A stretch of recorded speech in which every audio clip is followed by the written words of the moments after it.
Hola Guido, ¿me estás escuchando? Hola, ¿qué tal? Hola, disculpa que tengo un problema de conexión y Silvia le está costando Sí, mucho entrar. Pero si querés, Guido, podemos ir empezando, si te parece. dale, no hay ningún problema, ¿eh? Dale, así no se te hace tarde tampoco y todos terminan a horario, más o menos. Gracias, gracias. Desde ya te digo gracias, después te presentarás Silvia, te digo gracias por este rato que nos dedicas para hablarnos de hipertensión. ¿Eh? Después hablamos cualquier cosita. Dale, dale, muchas gracias a ustedes. La verdad que es un gusto participar de estas charlas. Bueno, les voy a compartir pantalla. Creo que hay que compartir, hay que poner el botón compartir para, o todos pueden compartir pantalla, o compartir para todos. Ahí me va a dejar.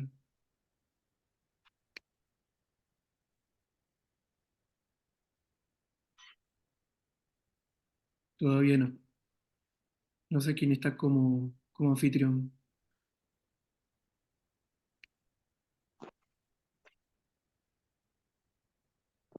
No, no me deja todavía.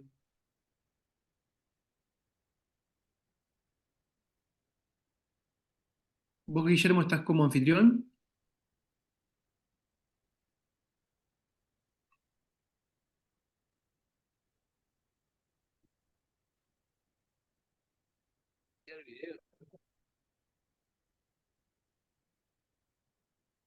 Hola, hola. Hola, sí, en la parte de abajo no te deja como compartir. No, no, no, se ve que hay que Dame, apretar el botón. Guido, discúlpame, sabes que Sí, no me está dejando. Te voy a poner como anfitrión a vos, ¿te parece? Así te dale, comparto sí, sí, tranquilo. cómo no. Dale, dale. Dame un segundito, que esto está Sí, sí, sí, complicado. no hay problema. Ahí está Silvia, bueno. Ahí está Silvia.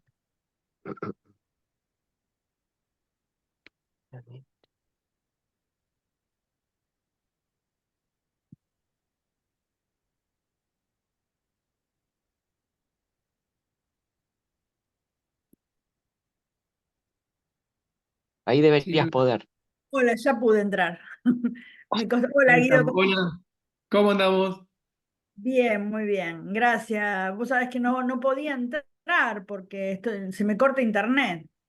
Sí, estamos. Esto es una lotería. Hay días que tengo buen internet y días que en casa tengo mala. De hecho, me vine un poco de la clínica porque acá tengo mejor conexión, porque a veces viste que pasa que no se puede. Bueno, ahí ya les Bueno, comparto entonces. A dale. ver, compartir pantalla. No sé si llegan a ver bien. Sí, perfecto. Minimizar esto un cachito. Bueno. Bueno, muchas gracias por invitarme a charlar un poco de urgencias y emergencias hipertensivas. Yo, si bien actualmente tengo una actividad más orientada a la prevención, una medicina más preventiva y a la mecánica vascular, bueno, me tocó muchos años estar en la unidad coronaria y también bajar a la guardia, interactuar con diferentes especialistas que uno, digamos, interactúa en el servicio de emergencias, clínicos, neurólogos, emergentólogos. Y bueno, una de las principales consultas en la guardia es la hipertensión arterial. Entonces es un tema que siempre sirve charlarlo porque cualquier médico que hace guardia externa o inclusive guardia de internación les va a tocar pacientes hipertensos severos y bueno, el manejo realmente en los últimos años ha sido muy heterogéneo, esto no solamente en Argentina sino en el mundo. No hay muchos consensos sobre urgencias y emergencias hipertensivas, sobre la actuación en estos casos. Y las clasificaciones previas de urgencias y emergencias hipertensivas eran bastante confusas, eran clasificaciones bastante engorrosas que dividían muchísimo sobre todo las emergencias hipertensivas. Y lo que sí creo que en los últimos años vino bien es que se fue simplificando. Digamos, hoy los algoritmos son un poco más claros, más simples y nos permiten actuar con mayor rapidez.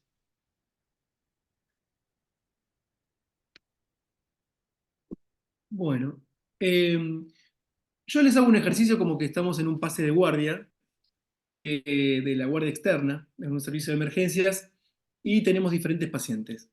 Entonces, por ejemplo, En el box 1 tenemos un chico joven que vino por un cuadro de angustia, parece una crisis de angustia, un ataque de pánico, está con palpitaciones, pero tiene una hipertensión severa, 180, 85 milímetros de mercurio, está taquicárdico. En el box 2, una mujer con un cólico renal, también hipertensa, con tendencia a la taquicardia. En el box 3 hay un chico de 34 años con una fractura expuesta y viene con una hipertensión severa sistólica, también taquicárdico, con una respuesta adrenérgica importante. En el box 4 tenemos, por ejemplo, una embarazada de 36 semanas, tercer trimestre de embarazo, viene con 165 de presión arterial sistólica y 120 milímetros de mercurio de presión arterial diastólica. Y tenemos en el shock room dos pacientes, una señora obesa que está con un cuadro de edema agudo de pulmón, aparentemente hipertensivo, y en el shock room 2 tenemos un paciente con un bloqueo AB completo y que también está a 30 por minuto y con una respuesta adaptativa hipertensiva a esa frecuencia cardíaca tan baja. Bueno, entonces, ya para arrancar, está bien que justo en esta guardia coincidía que estaban todos hipertensos, pero digamos, un poco el ejercicio era que tenemos una población muy heterogénea bajo el título de hipertensión en la guardia, donde muchas veces la hipertensión es un epifenómeno, muchas veces hay una causalidad, los manejos son completamente diferentes, los diagnósticos son completamente diferentes, y el desafío es darle una mirada a todos estos pacientes desde la hipertensión, ya no de tanto del tratamiento específico, que nos vamos a ir metiendo un poquito, pero desde la hipertensión, digamos, desde la respuesta inicial que yo tengo que dar como servicio de emergencias a esa hipertensión en todos estos pacientes con cuadros tan diferentes. La variable en común es la situación clínica aguda con potencial riesgo de vida, ¿no? O de afección de diversos órganos diana, que involucra la presencia de hipertensión arterial severa. Y esto va a ocurrir en el 1 al 2% de todos los hipertensos. O sea que todos los hipertensos pueden tener alguna crisis hipertensiva en algún momento de su vida. Entonces, ¿a qué llamamos hipertensión arterial severa? Bueno, nuestro consenso, realizado por las 3 sociedades en 2018, que una novedad que se está por actualizar ahora, seguramente el año que viene tengamos ya el nuevo consenso. También, una vez más, por suerte, de las 3 sociedades, estamos hablando de la Sociedad Argentina de Cardiología, la Federación Argentina de Cardiología. Bueno, a diferencia de lo que ocurre, por ejemplo, en las guías de Estados Unidos, continúa manteniendo el diagnóstico de hipertensión arterial en general a partir de los 140 y o 90 milímetros de mercurio de presión arterial sistólica y diastólica respectivamente. A partir de los 160-100 tenemos una hipertensión nivel 2 y vamos a considerar hipertensión arterial severa como nivel 3 a partir de los 180-110 milímetros de mercurio. Si bien van a encontrar en la bibliografía, cuando se habla del tema de hipertensión arterial severa en la guardia, que a veces la diastólica, el punto de corte lo consideran a partir de los 120 milímetros de mercurio. Cualquier cosa ustedes me interrumpen si no se escucha o si hay alguna duda. La idea es interactuar. Bueno, y entonces, ¿cuál es, digamos, el rasgo común, pero también diferencial? La presencia o ausencia de daño agudo de órgano blanco. Esto es lo que nos va a dividir mucho las aguas y el tratamiento. Y esto es lo que yo les cuento que antes estaba muy dividido. Nosotros teníamos en nuestro Consenso Argentino de Hipertensión Arterial una clasificación que también estaba en libros de unidad coronaria, por lo menos acá en nuestro medio, que hablaba de la hipertensión severa aislada, de la urgencia hipertensiva clínica, de la emergencia hipertensiva propiamente dicha. Bueno, y se dividía en 4 o 5 cuadrantes. Actualmente es todo urgencia o emergencia hipertensiva, ¿sí? Según si hay daño de órgano blanco o no. En la urgencia hipertensiva hay una elevación severa de la presión arterial, mayor a 180-110 milímetros de mercurio, sin evidencia de signos y síntomas de daño de órgano blanco. Eso no quiere decir que dentro de este grupo haya muchos pacientes que tengan muchos factores de riesgo de progresión al daño de órgano blanco agudo. Por ejemplo, pacientes con ya patología vascular previa, coronaria, o renal o neurológica, pacientes con ACV previo, pacientes con vasculopatía periférica, pacientes con síndrome metabólico, o que ya tienen de base una hipertensión arterial severa no controlada. Entonces, estos pacientes tienen posibilidad de progresar un daño agudo de órgano blanco y los tenemos que monitorizar. Pero lo que justamente vamos a ver en las primeras horas de la guardia es descartar el daño de órgano blanco. Y el tratamiento en la mayoría de estos pacientes, como son pacientes de menor riesgo generalmente, involucra una normalización de la presión arterial con fármacos vía oral dentro de las próximas 24 horas, tal vez inicialmente un 20-25% de reducción de la presión arterial y luego el control en domicilio. Y frecuentemente por esto no requieren internación en cuidados intensivos. De hecho, si uno se fija en lo que ocurre en las guardias muchas veces, eh, el término urgencia ya del vamos, o la crisis hipertensiva, que digamos que incluye todo lo que es urgencia y emergencia hipertensiva, que ese término se sigue acunando en la actualidad, muchas veces tiende a sobreactuar. O sea, si tenemos en cuenta que estos pacientes en los diferentes registros de la vida real no han llevado en las próximas 48-72 horas a daño agudo órgano blanco, a un aumento de la morbimortalidad importante, en muchos casos estos pacientes terminan internados cuando no tenían que quedar internados, se utilizan drogas endovenosas cuando no habría que hacerlo, o sea, muchas veces terminamos haciendo más daño que lo que protegemos en estos pacientes. Entonces, nos ha pasado todo ver un paciente que llega con una hipertensión severa aislada, completamente asintomática, y como no hay camas en la guardia, lo ponen en el shock room, le llega un herido de bala al lado, el paciente se pone nervioso, termina no controlando, se le colocan drogas endovenosas, termina internado, y un círculo vicioso que lleva más estudios, más complicaciones per se. Entonces eso hay que tenerlo en cuenta, que muchas veces sobreactuamos con estos pacientes y hay que diferenciar realmente cuál es el que tiene riesgo de progresión o no. Bueno, causas probables hay un montón. Esto es muy inespecífico, pero es muy importante tener en cuenta que la mitad de estos pacientes se lo lleva a lo que es el mal control de una hipertensión arterial crónica. Que ahora vamos a hablar algo de eso también. Dolor, una dislocación de hombro, un cólico renal, un abdomen agudo, una fractura expuesta, lleva dolores neuropáticos, dolor de columna, son cuadros que se asocian a hipertensión arterial severa, sobre todo en pacientes hipertensos previos, ansiedad, después lo que es la epistaxis, el tinnitus y la cefalea. Van a ver que muchos de estos, o lo deben ver en la guardia, que muchos de estos cuadros no tienen una relación causal tan clara. De hecho, en los diferentes estudios, cuando uno toma, por ejemplo, el tema de las cefaleas, o el tema, por ejemplo, de la hemorragia conjuntival y la epistaxis, es que no han logrado diferenciar o discernir una clara asociación causal entre la hipertensión arterial y la provocación del síntoma o del signo. Y esto ha llevado muchas veces a que los pacientes también se traten de más cuando en realidad tal vez el tratamiento inicial debía ser sintomático. ¿Sí? Entonces, bueno, se terminan tratando las dos cosas, el síntoma y también la hipertensión severa. Pero muchas veces tratando el síntoma inicialmente, la presión mejora.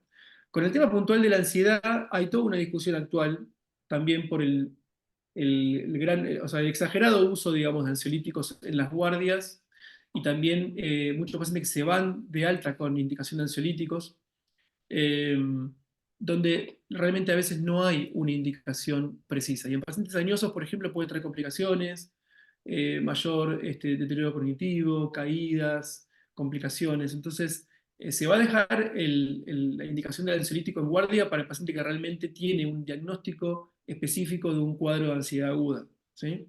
Si no, muchas veces solamente con el reposo y el tratamiento de la hipertensión con fármacos vía ayuda. Y en cuanto al tratamiento de la hipertensión crónica, tengamos en cuenta que muchas veces lo que se termina haciendo en guardia es darle una dosis extra de su medicación habitual y hacer reposo y nada más. Eso lo vamos a ir charlando. En cambio, la emergencia hipertensiva involucra un riesgo mayor, involucra un aumento de la morbimortalidad a corto plazo en la internación. Son pacientes que tienen cuadros agudos y graves y donde hay una elevación severa de la presión arterial, mayor a 180-110 con evidencia de signos y síntomas de daño de órganos blancos, involucra un manejo con drogas titulables y una reducción precoz de la presión arterial para evitar complicaciones, y frecuentemente requieren internación en unidad de cuidados intensivos, terapia intensiva, unidad coronaria. En algunos casos la causalidad es directa, por ejemplo, un paciente que tiene un edema agudo de pulmón hipertensivo con un aumento de la presión hidrostática a nivel de la vasculatura pulmonar, hay una extravasación, hay edema de pulmón hipertensivo, o cuadros de insuficiencia cardíaca aguda, sobre todo con falla diastólica. El paradigma del edema de pulmón hipertensivo es la insuficiencia cardíaca diastólica o con fracción de eyección preservada. Y en otros casos donde hay una cuestión también de sintomatología asociada o de epifenómeno, por ejemplo en el caso de la preeclampsia, donde la hipertensión es parte del cuadro, sino no es la causa principal, sino es parte del cuadro, pero que justamente la reducción de la presión en estos casos va, o por ejemplo en el ACV isquémico, lo que va a lograr es evitar la progresión a las complicaciones que tienen estos cuadros. En el caso de la preeclampsia, por ejemplo, serían las convulsiones, los síntomas neurológicos, la insuficiencia cardíaca o la mayor falla multiorgánica, desarrollo del síndrome HELP, etc. Entonces tenemos como cuadros de emergencia hipertensiva el ACV isquémico hemorrágico, la encefalopatía hipertensiva, que involucra también inflamación y edema a nivel cerebral, la insuficiencia cardíaca, como dijimos recién, sobre todo el paradigma con fracción de eyección preservada y el edema agudo de pulmón hipertensivo, pero sepamos que por la vasoconstricción adaptativa, digamos, de lo que es la hiperactividad simpática y del sistema renina-angiotensina que ocurre en los pacientes con insuficiencia cardíaca, también con fracción de eyección reducida, también con una disfunción ventricular aguda. No siempre los pacientes van a venir en shock cardiogénico o en bajo gasto. Muchas veces son pacientes que vienen con diferentes grados de hipertensión por intensa vasoconstricción, y de hecho los tratamos con vasodilatadores. Sobre todo en el edema del pulmón hipertensivo vamos a priorizar los vasodilatadores sobre los diuréticos, y en la falla sistólica es paralelo el tratamiento, pero muchas veces en el cuadro agudo es difícil diferenciarlo. Tal vez va a ser vital no solamente la aproximación, digamos, de los cuadrantes de shock, digamos, si el paciente está, si está frío o tibio, si está hipodinámico o hiperdinámico. También un eco nos va a ayudar, seguramente una ecocardiografía en la guardia, para ver cómo está la función ventricular, pero bueno, inicialmente el cuadro puede ser similar. En los síndromes coronarios agudos también podemos tener de dos tipos: que haya una cuestión de oferta-demanda en un paciente ya con una vasculopatía coronaria previa, o podemos tener un accidente de placa provocado por un cuadro hipertensivo agudo con aumento de la poscarga y todo lo que eso genera, y desencadenar o gatillar un accidente de placa y un síndrome coronario agudo propiamente dicho. En el síndrome aórtico agudo, tenemos, ustedes recuerdan, la disección aórtica, tipo A y tipo B, donde hay un desgarro de la capa íntima de la aorta, y con una generación de una luz que discurre paralela, la luz falsa a la luz de la aorta, y que es un cuadro siempre de mucha gravedad y menor frecuencia, lo que es el hematoma intramural, que es ya directamente una hemorragia dentro de la capa media, o la úlcera penetrante, donde hay una placa aterosclerótica importante en la aorta que también genera una inflamación y hemorragia hacia adentro, ¿no? En el caso del síndrome aórtico agudo, en la disección tipo A, tal vez el manejo agudo de la hipertensión arterial severa nos va a ayudar a que haya menos complicación, o que el paciente entre menos rápido en shock, porque la realidad es que son pacientes con una mortalidad mayor del 50%, pero bueno, digamos, que evolucione menos rápido, digamos, al hemopericardio, al shock cardiogénico. Pero en el caso, o sea, es un tratamiento coadyuvante hasta que lo operemos al paciente, porque el tratamiento es quirúrgico de urgencia. En el caso de la disección tipo B, donde ya no es, digamos, ya no hay como una afección de la digamos, de lo que es la aorta ascendente, sino descendente, el tratamiento antihipertensivo, el manejo antihipertensivo, el tratamiento médico va a ser de vital importancia porque muchas veces es lo único que vamos a hacer. Este, no quiere decir que no haya casos que vayan a endoprótesis o que se operen, pero el tratamiento médico ya no es una cuestión coyuntural, sino que es el tratamiento, la reducción del doble producto en esos casos va a ser el tratamiento principal que vamos a utilizar. Así que es muy importante en los dos síndromes aórticos agudos, perdón, los dos tipos de disección, el manejo del doble producto y el manejo de la hipertensión aguda. La insuficiencia renal aguda, con muchas veces con requerimiento transitorio de diálisis, sobre todo en pacientes predispuestos o en pacientes también que han tenido una disección aórtica y que terminan complicando riñón, o pacientes con infarto agudo de miocardio y disfunción ventricular severa aguda con bajo gasto.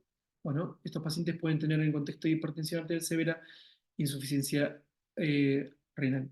Y después la preeclampsia y eclampsia, síndrome HELL, que como hablábamos recién, no hace falta que en las últimas, es algo que ha cambiado, en las últimas definiciones de preeclampsia, lo que importa es el daño de órgano blanco agudo, ¿no? Entonces, si tenemos una paciente hipertensa después de las 20 semanas, una paciente embarazada, después de las 20 semanas concurre con un cuadro de hipertensión severa a la guardia, no hace falta que sí o sí tengamos presencia de proteinuria para hablar de que esto es una preeclampsia. Sobre todo después en la internación, vamos a ir en monitoreo, vamos a ir viendo que el hecho de que haya otras alteraciones, como por ejemplo falla hepática, falla renal, insuficiencia cardíaca, cuadros neurológicos, o inclusive un manejo tórpido con múltiples drogas y dificultoso de la presión arterial, ya nos habla de que se está comportando como una preeclampsia, ¿sí? Por más que inicialmente no tenga una proteinuria demasiado significativa, y es algo que fue cambiando en las definiciones. Y recuerden que para la preeclampsia, a partir de los 160 milímetros de mercurio de presión arterial sistólica, ya hablamos de hipertensión severa, ¿sí? Bueno, hasta acá estamos bien. ¿Hay alguna duda? ¿Cómo venimos?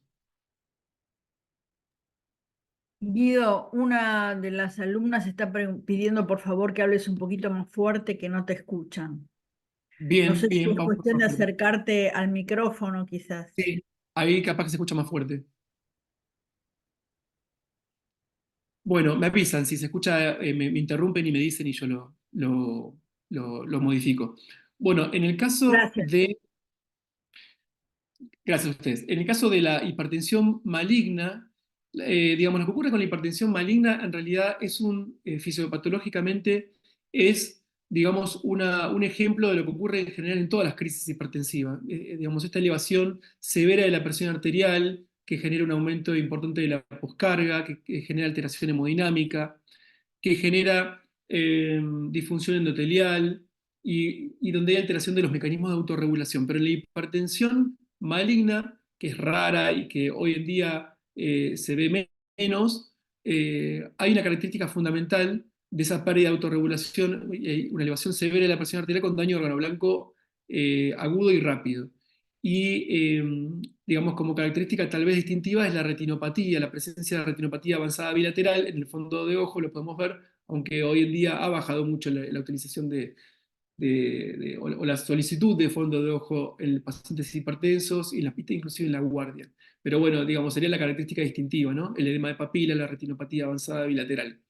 Esta hipertensión no controlada está asociada a natriuresis inducida por presión, con una actividad neurohormonal muy importante, activación del sistema renina-angiotensina, con retención de sodio digamos, en general, retención hidrosalina, aumento también del sistema nervioso simpático, incremento en la resistencia vascular y el daño microvascular agudo, que esto es lo importante, ¿no? Por eso hay daño órgano blanco. Hay una falla importante de la autorregulación a nivel cerebral y renal y se produce la lesión. Bueno, y cuando hablábamos justamente de qué tan frecuente es esto de tener pacientes hipertensos en la guardia, tenemos que entender que en el mundo y en Argentina el control y el diagnóstico de hipertensión arterial es muy malo, sigue siendo muy malo. Estamos justo en esta semana, estamos terminando lo que fue la semana de la hipertensión, Y bueno, muchas sociedades científicas estuvieron justamente charlando de este tema y concientizando acerca del mal diagnóstico y control de la presión arterial. Fíjense que inclusive, por ejemplo, en 10 años, en este estudio del 2000 al 2010, inclusive en pacientes de altos ingresos, el porcentaje de pacientes tratados y controlados era muy bajo.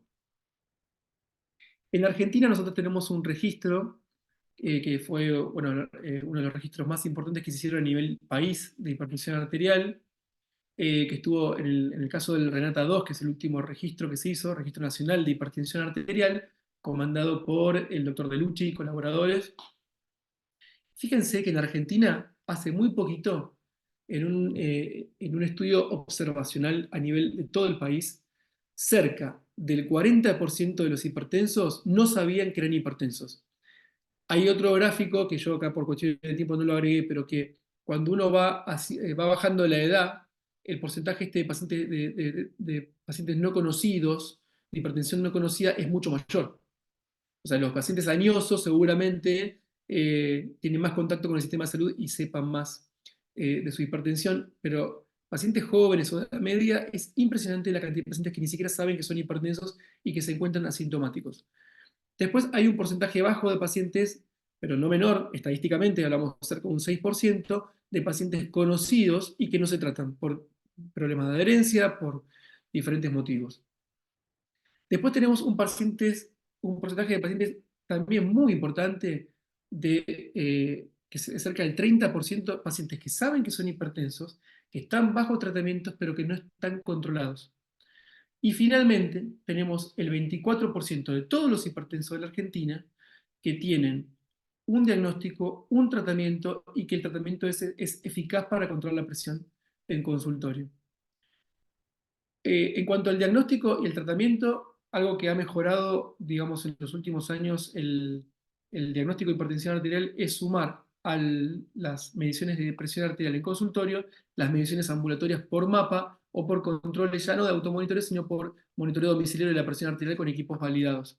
Esto ha ayudado mucho a conocer mejor qué tan controlado está en ambulatorio el paciente y descartar fenotipos discordantes como lo que es la hipertensión de guardapolvo blanco y la hipertensión oculta, pero bueno, eso es para otra charla. Más o menos parecido a lo que ocurre en registros internacionales, el estudio REHACE, o REACE, en Argentina, que lo llevó a cabo el doctor Rodríguez y colaboradores, y fue publicado hace ya bastantes años, observó lo que ocurre en general, que es que la presencia de daño de órgano blanco en los pacientes con hipertensión severa en guardia es mucho menor que la ausencia del daño de órgano blanco. 13,8% de los pacientes en esta serie tenían emergencia hipertensiva y urgencias hipertensivas eran los pacientes del 80%, se llevaba 80% de la frecuencia. En distribución por edad y sexo es bastante homogénea en cuanto a las edades. Hay que saber que generalmente los cuadros de hipertensión severa en guardia se dan sobre todo en la edad media y que va a ser, como ustedes ven, más oscuro, la tablita más oscura, mucho más frecuente la urgencia hipertensiva que la emergencia hipertensiva. En otra serie de Asterity y colaboradores, esto es un análisis, una revisión con digamos, lo que es un análisis multivariado y de diferentes estudios, con poblaciones, sí, tal vez bastante heterogéneas. Se ha observado que también cuando uno ve en el odds ratio la posibilidad de daño órgano blanco en un paciente que concurre con hipertensión severa a la guardia, era mucho menos frecuente, o sea, había mucho más frecuentemente urgencias hipertensivas que emergencias hipertensivas. Y cuando nosotros veíamos, había diferencias según el nivel de presión arterial en la guardia, porque pensemos que nosotros hablamos de hipertensión severa en guardia, pero una urgencia hipertensiva con daño de órgano blanco con presiones menores también entraba en estos estudios, por ejemplo, con pacientes con hipertensiones moderadas y daño de órgano blanco, pero las diferencias en cuanto al valor de presión no modificaron mucho lo que terminaron siendo después los eventos. Sí modificaba el hecho de que haya o no haya daño de órgano blanco, ¿sí? Y cuando hablamos de subtipo de daño órgano blanco, bueno, esto van a encontrar, este metaanálisis yo lo encontré en 2023, tenían una versión previa de esta charla, un análisis del 2020, y van a ver que siempre están cabeza a cabeza lo que es el edema de pulmón y el ACV isquémico hemorrágico. Pueden encontrarlo van a ver que en la literatura pueden encontrar en primera línea la insuficiencia cardíaca o edema agudo de pulmón primero, y después el ACV, pero siempre son los más frecuentes. Después, bueno, siguen los cuadros coronarios agudos, la falla renal, la hemorragia subaracnoidea, la encefalopatía y la disección aórtica. Tal vez la disección aórtica es uno de los cuadros más temidos, pero no tan frecuentes como los otros. Y lo más frecuente que vamos a encontrar son las urgencias hipertensivas, pacientes con cuadros inespecíficos y síntomas inespecíficos.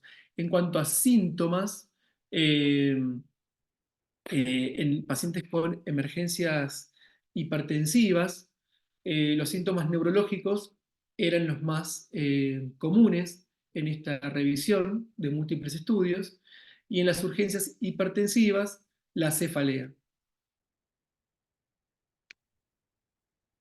Bueno, a todos los pacientes que llegan con un cuadro de hipertensión arterial severa, sobre todo sintomática, lo ideal sería hacer estudios básicos para ser sistemáticos y no obviar ninguna cuestión importante, por más que pensemos que va más hacia el lado de una urgencia hipertensiva. Obviamente esto va a tener que adaptarse a la realidad del país, a cada disponibilidad de cada guardia, de cada sistema, cada servicio de emergencias, ¿no? Pero bueno, lo sistemático sería hacer un laboratorio básico con un hemograma, con una creatinina, con un medio interno.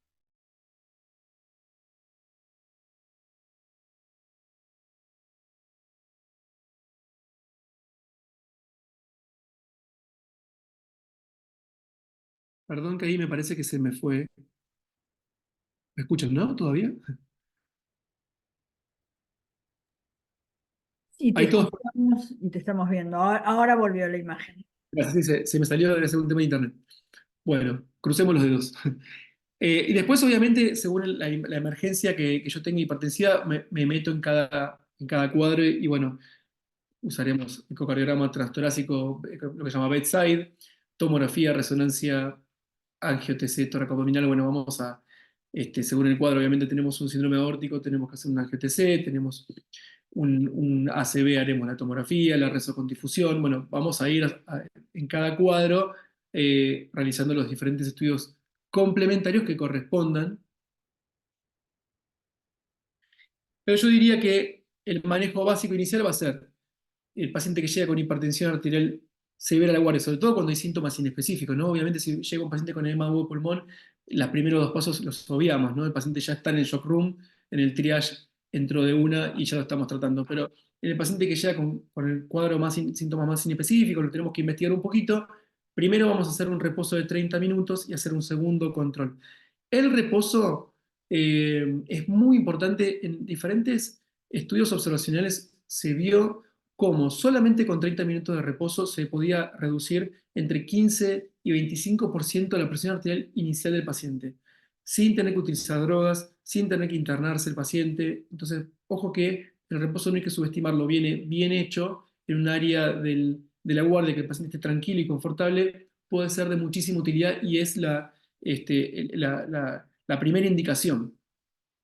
Una vez que confirmamos a la media hora que persiste el paciente con hipertensión arterial moderada severa, pasaremos a hacer los estudios básicos, fondos de ojo, electro, laboratorio, examen físico exhaustivo, una buena anamnesis, sobre todo en pacientes que son hipertensos mal controlados. Con una correcta anamnesis, un correcto interrogatorio, nos vamos a dar cuenta que en muchísimos casos el paciente en realidad no viene haciendo una buena adherencia a la dieta, al ejercicio, no viene tomando la medicación. Cerca del 40-50% de los pacientes que se les indicó un tratamiento antihipertensivo los siguen tomando al año. Entonces, el porcentaje de mala adherencia a la terapéutica es muy alto. Bueno, si el paciente tiene daño órgano blanco, será una emergencia hipertensiva, y si el paciente no tiene daño órgano blanco, será una urgencia hipertensiva, y como dijimos antes, el tratamiento bioral con fármaco de acción prolongada, y muy importante, la derivación para el seguimiento. tenemos que tener protocolos en la guardia de manejo antihipertensivo y tenemos que tener protocolos en nuestras guardias, de nuestros centros, para que el paciente esté contenido en cuanto al seguimiento. Si yo le doy el alta a un paciente de la guardia con urgencia hipertensiva y lo vemos a los 3 meses, no me sirve de nada. Tenemos que tener un sistema que contemple esta cuestión y que el paciente pueda tener un contacto con un médico, o mismo en la guardia, o, para no sobrecargar la guardia, un médico de ambulatorio que lo pueda controlar cercanamente después del alta.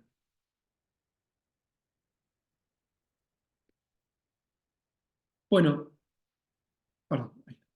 El año pasado se publicó un documento de posición sobre las emergencias hipertensivas en la Sociedad Argentina de Cardiología. Tuve la posibilidad también de participar. Y bueno, se los recomiendo que lo revisen. No está muy largo y lo que habla realmente está bueno cómo va diferenciando con diferentes algoritmos cada uno de los cuadros que involucran la hipertensión severa en guardia. Y en el apartado de urgencias hipertensivas, lo que en general se considera en este contexto es el tratamiento inicialmente sintomático de los cuadros que llevan a la urgencia hipertensiva. Por ejemplo, en el caso de la cefalea, con analgesia, utilización de fármacos que obviamente no empeoren el cuadro hipertensivo, el reposo, y posteriormente, si se requiere recién, el control antihipertensivo con fármacos vía oral, el estrés y la ansiedad con los que yo les comentaba de solamente usar ansiolíticos cuando cumple criterios clínicos de ansiedad, con un ajuste del tratamiento vía oral, y tener en cuenta que la presión arterial en un paciente, por ejemplo, hipertenso crónico mal controlado, pudo haber estado exagerada en la, en la guardia, o con este cuadro de ansiedad o de crisis de angustia o de ataque de pánico. Entonces es importante que no sobreactuemos en cuanto al tratamiento vía oral que le vamos a ajustar en ambulatorio, porque el paciente después se relaja, pasa el cuadro y viene hipotenso a los 2 o 3 días a la guardia de vuelta. Entonces, ajustar el tratamiento y contactarlo con un médico para que lo siga. En el caso del dolor agudo, bueno, obviamente el tratamiento analgésico antiinflamatorio y de la patología que llevó al dolor agudo, que por ejemplo puede llegar a ser una fractura. Y en el caso de las hemorragias conjuntivales, de las epistaxis, a veces, bueno, sobre todo en el caso de la epistaxis puede requerir, en epistaxis importantes, ¿no? Que ya pueden generar sangrado, que no ceden con las medidas iniciales de taponamiento, etcétera, pueden requerir una interconsulta con el especialista, con el otorrino en guardia, en algunos casos se requiere algo más complejo, pero la mayoría de las veces estos pacientes con la normalización de la presión arterial, el reposo y la observación tienen un cese espontáneo de la hemorragia. Y ya en el caso de las emergencias hipertensivas, vamos a tener gran cantidad de fármacos. Algunos lamentablemente no los tenemos en nuestro medio.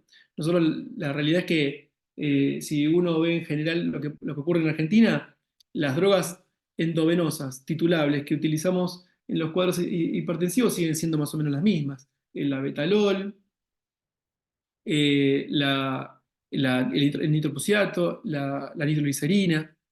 La realidad es que en algunas cosas la fentolamina, la furosemida. Entonces, estas drogas son las que seguimos usando. Pero sepan que tanto en lo que es hipertensión severa en guardia, y también lo van a encontrar si revisan lo que es el tema de hipertensión arterial severa en el perioperatorio de cirugía no cardíaca, para encontrar que se están utilizando o se están proponiendo la utilización de calcio antagonistas de acción corta, como como el urapidil, que tenemos en alguna guardia ya, urapidil, la nicardipina, la clevidipina, que en algunos casos no han generado gran taquicardia refleja y tienen un manejo bastante bueno del cuadro, porque tienen la acción corta y facilidad en la administración tanto en bolo como en infusión, ¿sí? Ahora, cuando vamos, ¿hasta cuándo tengo que reducir la presión arterial en la emergencia hipertensiva? Tal vez la respuesta simple es decir, bueno, tanto en urgencia hipertensiva como emergencia hipertensiva, a corto plazo tengo que reducir un 25% de la PAM. Pero sobre todo en el caso de la emergencia hipertensiva, la respuesta más adecuada va a ser que vamos a tener que individualizar según el cuadro de emergencia hipertensiva. Entonces, ¿cómo lo podemos ver a esto? En el caso de la hipertensión maligna, ustedes saben que, como muchos cuadros de hipertensiones arteriales severas, crónicas, esto igualmente, la hipertensión maligna genera un cuadro de hipertensión severa aguda con daño de órgano blanco agudo y daño endovascular y microvascular. Pero ocurre lo mismo que ocurre en los hipertensos no controlados severos crónicos, en cuanto a que la curva de flujo cerebral, digamos, de perfusión cerebral, vinculada con la presión arterial, digamos, lo que es el flujo sanguíneo cerebral, está corrida hacia la derecha. ¿Qué quiere decir esto? Que son pacientes que después requieren más presión arterial para generar un mismo flujo, ¿no? Entonces, es importante que en estos pacientes no tenemos que reducir bruscamente la presión arterial porque podemos generar más daño de órgano blanco, más complicaciones. Entonces, en la hipertensión maligna puntualmente, la reducción tiene que ser paulatina, en varias horas, inicialmente de un 20-25%, utilizando idealmente fármacos efectivos que tengan doble acción, alfa-beta bloqueantes, por ejemplo la betalol, o los bloqueantes cálcicos de acción corta. En la cefalopatía hipertensiva, la reducción debe ser inmediata para reducir la inflamación a nivel encefálico, entre un 20-25%. Tal vez se va a preferir drogas que no aumenten la presión intracraneal. La betalol puede ser también una buena opción en estos cuadros. En el ACV isquémico, bueno, uno podría hacer una charla solamente sobre el manejo de hipertensión arterial del ACV isquémico y hemorrágico.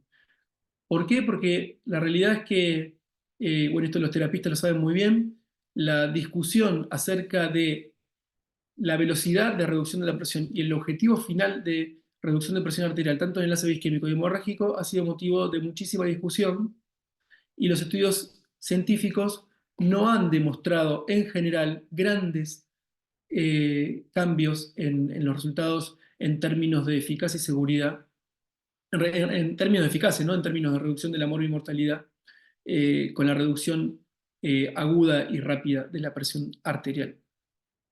Y sí han demostrado complicaciones.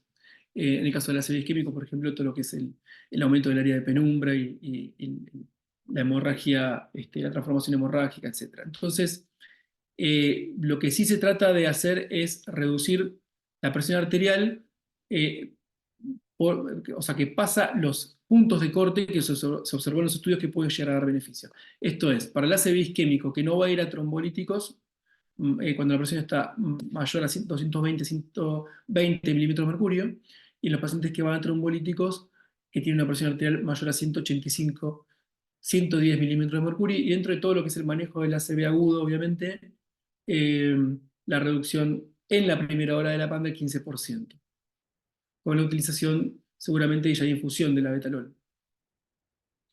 En el ACV hemorrágico, lo que sí se vio tal vez es la reducción del tamaño del hematoma intraparenquimatoso, y el punto de corte es un poco menor para arrancar el tratamiento, que es de 180 milímetros de mercurio. Lo que vamos digamos, los puntos de corte que vamos a llegar es a una normalización de la presión arterial sistólica menor, o sea, digamos, a cifras de normotensión en las primeras horas, pero o sea, en forma inmediata lo que hay que salir es de la hipertensión arterial severa. La utilización también de las drogas recomendadas es la betalol y bloqueantes cálcicos también de acción corta. En el caso del síndrome coroneo agudo, recordar que, bueno, ahí ya tenemos en la nitroglicerina el beneficio de la vasodilatación del árbol coronario, la reducción de la presión arterial, sobre todo cuando sospechamos que el accidente de placa tuvo como gatillo un cuadro de hipertensión arterial severa, en la reducción, sí, la normalización inmediata de la presión arterial, y después todo el tratamiento antiisquémico coadyuvante, ¿no? Y anticoagulante. En casos de síndrome de coroneo agudo, infarto, por ejemplo, con supra de nivel de DST o o angina inestable o síndrome coronario agudo sin infranivel del ST. Perdón, sin supradenivel del ST, con infranivel del ST. Después, en el caso del edema agudo pulmón cardiogénico, es inmediato la reducción de la presión arterial, el edema agudo pulmón hipertensivo. En este caso, tal vez la NPS es más utilizada. Y diuréticos de ASA, pero digamos en un segundo nivel, ¿no? Lo importante va a ser reducir la poscarga en estos casos. Y sigue siendo de primera línea la utilización de NPS en el TG en estos casos. En el síndrome aórtico agudo vamos a reducir la presión arterial y la frecuencia cardíaca en forma inmediata. La reducción del doble producto tiene que estar basado en un punto de corte que sería llevar a la presión arterial sistólica a menos de 120 milímetros de mercurio. Esta es la presión arterial sistólica, la que más relacionada está con el shear estrés y con la presión hidrostática y la lesión, digamos, de la pared. Y la frecuencia cardíaca menor a 60 latidos por minuto. Bueno, van a ver algunas fotos de mi hijita. A ver ahí. Bueno, en este caso vamos a utilizar beta bloqueantes endovenosos, molol, propanolol y vasodilatadores. En el caso de la preeclampsia y eclampsia y síndrome de HELP, la reducción de la presión tiene que ser inmediata, pero ojo con el seguimiento. En la internación de estas pacientes tenemos un límite inferior, sobre todo de presión diastólica. Si en los últimos estudios en hipertensión gestacional y preeclampsia, la reducción eficaz de la presión arterial no ha llevado a complicaciones, sí es importante tener en cuenta la perfusión fetoplacentaria, y digamos, no reducir la presión diastólica, sobre todo menos de 70 milímetros de mercurio, cuando el cuadro ya se haya estabilizado, ¿no? Pero bueno, estas pacientes requieren internación, requieren monitoreo tanto fetal como materno, y en muchos casos la utilización de sulfato de magnesio para evitar lo que es las complicaciones neurológicas, ¿no?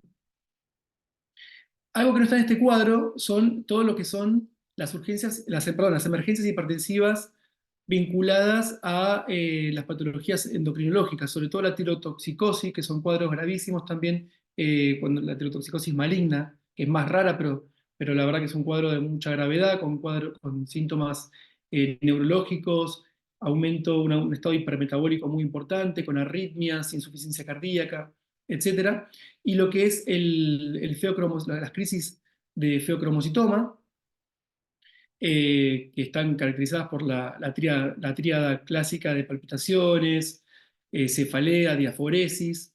En esos casos, recuerden que si tenemos un paciente que sospechamos una crisis adrenérgica por feocromocitoma, más allá de que algunos son más liberadores de noradrenalina y otros de adrenalina, lo fundamental va a ser priorizar lo que es el mecanismo vasodilatador inicialmente. O sea, vamos a usar drogas bloqueantes alfa.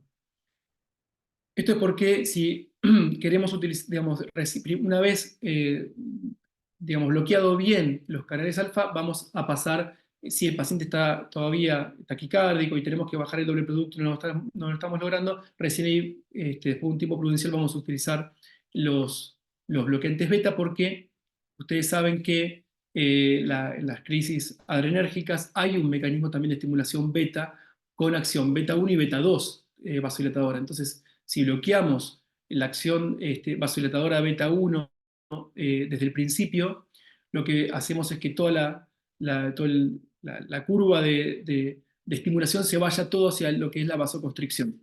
Entonces, pacientes que están con cuadros adrenérgicos por crisis de feocromocitoma, primero bloquear alfa, primero vasodilatadores y después beta bloqueantes.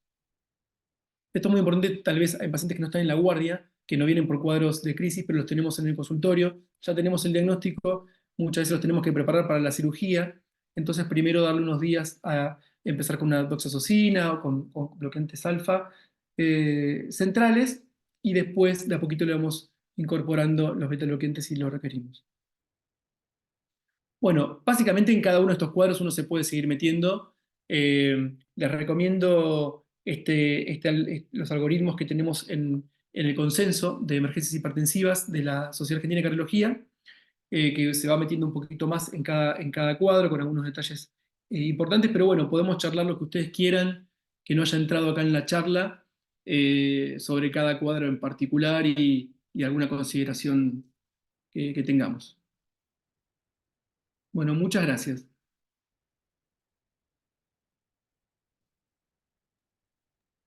Gracias, Doc, por la clase. Muy buena. Bueno, Guido, me Gracias. gustó mucho tu clase, me gustó el enfoque que le diste. Insisto para los chicos que este es un caso en el que es determinante la acción de ustedes. No son los tiempos por ahí acá, salvo en el caso que ustedes diagnostiquen una emergencia hipertensiva y la tengan que internar en UTI. As- digamos que lo importante es el diagnóstico que ustedes puedan hacer en este caso y el tratamiento. Guido, vos hablaste de usar un protocolo. ¿Cuál te parece mejor? Mostraste, al menos yo vi dos algoritmos, uno de la SAC y otro antes. No sé cuál te parece más adecuado para que los chicos tengan como protocolo de manejo de la hipertensión en sus guardias. Sí, gracias, Silvia. El segundo, el algoritmo de la SAC, en realidad está un poco como metido en el otro algoritmo que yo les puse, que es uno que lo publicamos nosotros en un libro virtual que hicimos en la Sociedad Argentina de Cardiología de casos clínicos en hipertensión arterial, donde tocaba la hipertensión severa en guardia. Pero básicamente, me parece que lo que todos tenemos que incluir en nuestros protocolos institucionales es, en el triage de paciente con hipertensión arterial severa, digamos, un acceso rápido a la atención, un acceso rápido a los estudios complementarios que nos van a ayudar a descartar el daño de órgano blanco, una diferenciación rápida entre si el paciente tiene o no daño de órgano blanco para tomar conductas rápidas que nos permitan saber si tenemos que internarlo y empezar el tratamiento específico del cuadro particular que lo está trayendo. A veces esto, como decía en la charla, a veces va a ser obvio porque va a venir un paciente con dolor de pecho y no va a entrar por la urgencia hipertensiva, sino que entra en triage porque viene en realidad por Angor. O viene un paciente con disnea y expectoración rosada y está teniendo un cuadro de edema agudo pulmón claro y va a entrar por eso y después se le va a tomar la presión cuando ya esté en el shock room. Pero básicamente lo que nos tendríamos que, sobre todo en pacientes que nos quedan dudas, tiene que haber, el paciente no puede estar esperando 2 horas en la guardia con la presión tan alta, con síntomas, sin un electro, sin posibilidad de una atención y un diagnóstico rápido y preciso y precoz. Después, bueno, dependerá de la disponibilidad, pero me parece que un electrocardiograma y un laboratorio básico hay que hacer. Y bueno, y tener protocolos, manejar todos un mismo idioma. ¿Cómo vamos a tratar las urgencias hipertensivas? ¿Vamos a utilizar fármacos bioral? ¿Qué fármaco bioral vamos a utilizar? ¿Amlodipina? ¿Vamos a utilizar una dosis extra de la medicación con la que el paciente ya viene? ¿Dónde vamos a hacer el periodo de reposo? ¿Lo vamos a poner en el shock room con pacientes agudos, con luces, movimientos de los enfermeros que van y que vienen? ¿O lo vamos a tratar de buscar, resguardar algún lugar en la guardia que el paciente esté más tranquilo, que pueda hacer el reposo? Entonces, si manejamos un mismo idioma en el manejo de la urgencia hipertensiva y la emergencia hipertensiva, me parece que vamos a lograr mejores resultados. Internaciones cuando tienen que internarse y más precoces, con un diagnóstico más preciso, y altas médicas, digamos, con la tranquilidad de saber que el paciente fue bien evaluado y que no fue cambiando según el médico de guardia, sino que ya hay un protocolo y un mismo idioma de manejo en la guardia de nuestra institución. Bueno, me parece espectacular lo que estás diciendo. Creo que ya lo hablamos con la mayoría de los alumnos, esto de protocolizar en las guardias, que es lo que hacemos, porque, bueno, particularmente es una especialidad que pasa de mano en mano y es bueno que todos hagamos lo mismo, ¿no? Que ya sepamos Totalmente. qué es lo que tenemos que hacer. Bueno, no sé si hay alguna pregunta de ustedes. Aprovechen que está Guido. Acá me ponen en el chat consultar por las dosis de medicamento tanto vía oral o intramuscular en el protocolo de manejo. Bueno, yo creo que vos pusiste las tablas. Sí, Nos ahí, contaban. ahí preguntaban por la nicardipina, que cuando se da en forma endovenosa es de 2 a 15 miligramos hora. Eh, Después, por supuesto, tal vez es importante recordar en el labetalol. El labetalol, acuérdense que podemos hacer bolos de 0,25 a 1 miligramo kilo. Acuérdense que la ampollita de labetalol viene de 4 mililitros y viene 5 miligramos. Entonces podemos hacer bolos pequeños, siempre más o menos de entre 1 y 2 minutos. Son bolos lentos, y después también podemos hacer infusiones. Eso lo van a utilizar mucho en las guardias, y también se usa mucho en la terapia también, ¿no? Y después la dilución clásica, digamos, de la ampolla de NPS o de NTG en dextrose, y la utilización de bueno, las gamas que querramos llegar, ¿no? El valor normal en cuanto, o sea, bastante amplio, ¿no? La cantidad que podemos utilizar hasta controlar la presión arterial, tanto para el NTG como para el nitroprusiato. Para la nitroglicerina son 5 a 200 microgramos minuto, y para la nitroglicerina, perdón, y del nitroprusiato de sodio es 0,5 a 10 gamma kilo minuto, ¿sí? Que generalmente lo vamos a dar en infusión continua. Y estos bloqueantes cálcicos, a la otra vez, hablando de otro tema de hipertensión, un médico me dijo que tenían en un centro privado en Buenos Aires, les había llegado urapidilo. Yo no lo he utilizado, pero aparentemente han tenido buenos resultados. Todos los bloqueantes cálcicos de acción corta están buenos, como para tal vez en algún momento hacer una experiencia cuando los tengamos disponibles. Porque son bloqueantes cálcicos como digamos, eh, como la amlodipina, por ejemplo, pero que son de acción corta y que son endovenosos. Entonces, todo lo que es acción corta, endovenosa en bolo, nos permite ir titulando de a poquito. Entonces, eso también está bueno, no solamente en crisis hipertensiva, sino en el manejo, por ejemplo, de la recoquirúrgica, o en el manejo de la hipertensión severa asociada al perioperatorio. Creo que hoy en día, por ejemplo, se usa mucho en el aprilato, en lo que es la recuperación quirúrgica, o lo que es, inclusive a veces en el piso, pacientes que no están en la unidad cerrada, se usan en el aprilato, pero el aprilato tiene, por ejemplo, como todo IECA, una vida media diferente, un poco más larga, una acción tal vez que no es tan predecible. Entonces, cuando tenemos una medicación que sea de acción corta, endovenosa, segura y predecible, nos ayuda mucho en estos casos. Bueno, yo creo que esto tienen que manejarlo según disponibilidad en los medios en los que están, por Sí, eso es bueno charlarlo antes y tener protocolizado qué se va a hacer en cada caso. Eh, claro, Sobre todo por la disponibilidad de drogas que tengan en los centros donde se manejen, ¿no? totalmente. Bueno, no sé si hay alguna pregunta más, si no lo dejamos, lo liberamos a Guido. Bueno, Guido, te agradezco mucho, me Eh, encantó el enfoque que le diste a la charla y bueno, Claro. te esperamos el año próximo. Muchísimas gracias. Dale, sí, cuando quieran charlamos de hipertensión. Bueno, Bueno, muchas gracias por invitarme. gracias. Muchas No, gracias, hasta Silvia. luego. Hasta luego. Chao, chao. Para los alumnos, la próxima clase es patología de aorta.